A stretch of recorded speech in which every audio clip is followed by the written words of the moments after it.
Samsung has finally done it. After years of frustrating us with feature-rich but fugly phones, and then last year chucking out that approach completely and producing the iPhone aping Galaxy S6, the company has finally given us what we've wanted all along. A beautiful, feature-rich, gimmick-free flagship phone. Now the Galaxy S7 may not look that much of a revelation. Its design is very reminiscent of last year's S6, and there are no outlandish hardware features like the LG G5's modular design. However, that's precisely why this phone is so good. Samsung has refined and tweaked and learned from past mistakes to create what is perhaps the finest phone that has yet been made. It all starts off with its stunning all metal and glass design, which makes it look and feel every inch the £500 phone. To those that have used previous Galaxy S phones, you'll also notice that this black version is actually black.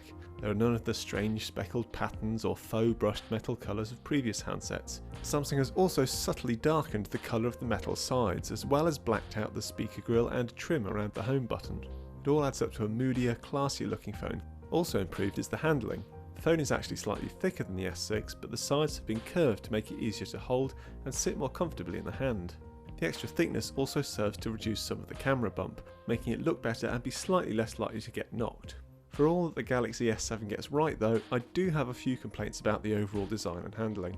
One is that the back is pretty slippery, especially with cold, dry hands. The aluminium sides are also likely to scratch fairly easily, and because of the dark colouring, the scratches will show through more than if it were plain metal.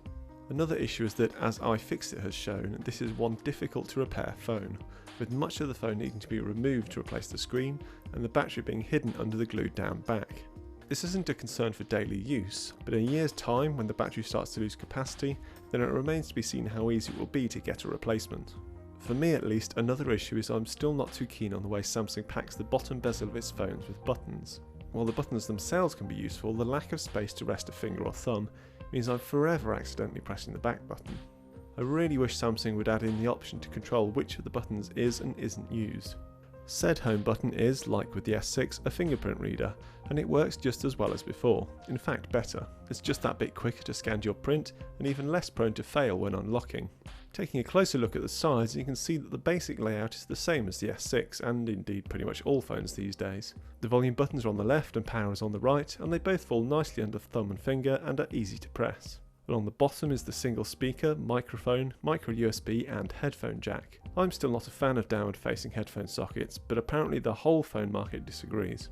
Meanwhile, it would have been nice to see Samsung include the reversible USB Type-C, but I can just about see the logic that few people are going to have the hardware to truly take advantage of it. Moving to the top edge, here is where things get really interesting. Pop out the SIM tray and we've got space for not just the SIM, but a micro SD card, with the phone supporting cards up to 200GB in size. It's just so useful to be able to swap cards back and forth, plus it makes upgrading storage a doddle, and of course it's far cheaper than buying a phone with more memory built in.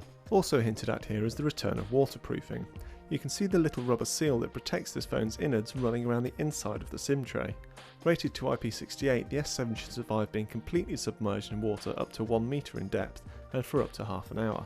In reality, that means it's not going to be the best idea to take this phone diving or even to the swimming pool, but means it will survive a coffee spillage, being dropped in the toilet or being left out in the rain. That said, you'll still have to be careful about cleaning it if you get any mud or anything other than water on it, as the ports on the bottom are exposed, so it'd be easy to do some damage if not rinsed out properly. Elsewhere, the S6 is as capable as you'd expect of a flagship Samsung phone. For a start, the screen is fantastic. The 5.1-inch AMOLED panel with 2560 by 1440 pixels may sound familiar to its predecessor, but it has been improved with even greater brightness and overall image quality. In fact, according to DisplayMate's tests, it's technically the best phone they've ever tested. What more needs to be said? A new feature on this phone is the always-on screen option that leaves just a few pixels illuminated to show the date, time, battery and some notifications. It's pretty basic, but it's nice to have. The final tangible physical upgrade with this phone is its camera, which has dropped from 16 megapixels to 12.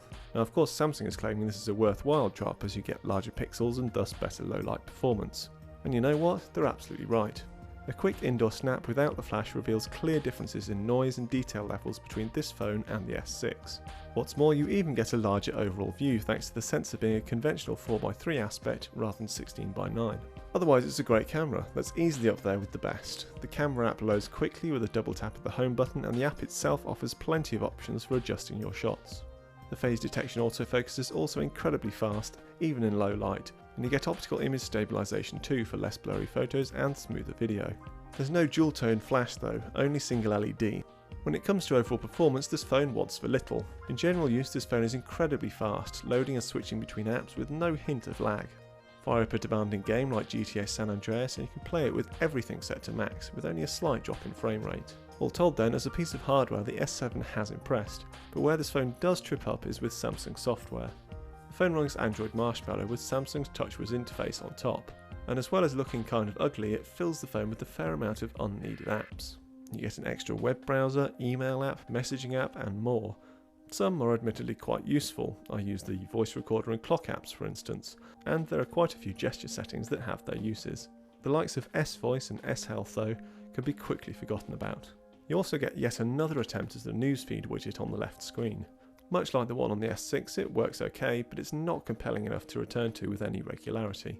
A couple of the potentially more useful tweaks are the dual screen and one-handed screen modes that resize app windows supposedly in an effort to boost productivity and ease of use.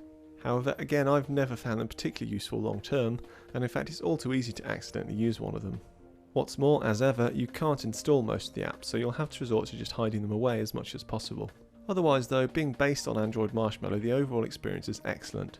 Long gone are the days of slightly sluggish, stuttery animations on Android. This is a smooth, easy to use, intuitive experience.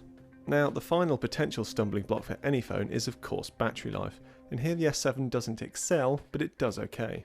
The battery capacity has increased from 2500 mAh on the S6 to 3000 mAh on the S7, making it larger than even that of the iPhone 6s Plus. That adds up to a phone that far more comfortably lasts a whole day. In comparison, the S6 would quite often come up short if used a lot.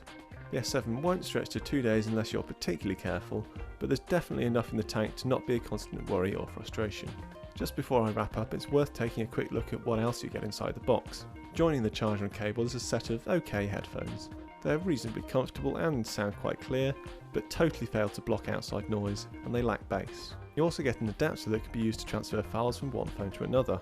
In fact, this is one Samsung software edition that is useful, as the company has an app that will transfer all your files across from your old phone, which you can do either via a cable or wirelessly. The adapter can also then be used as a generic OTG USB adapter for connecting USB storage devices or peripherals.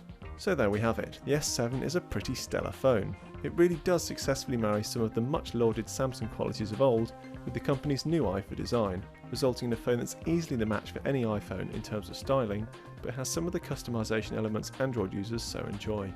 Of course there are some compromises, and it remains to be seen how much of an issue it will be to upgrade the battery in the future, but right here and now this is the best Android phone you can buy.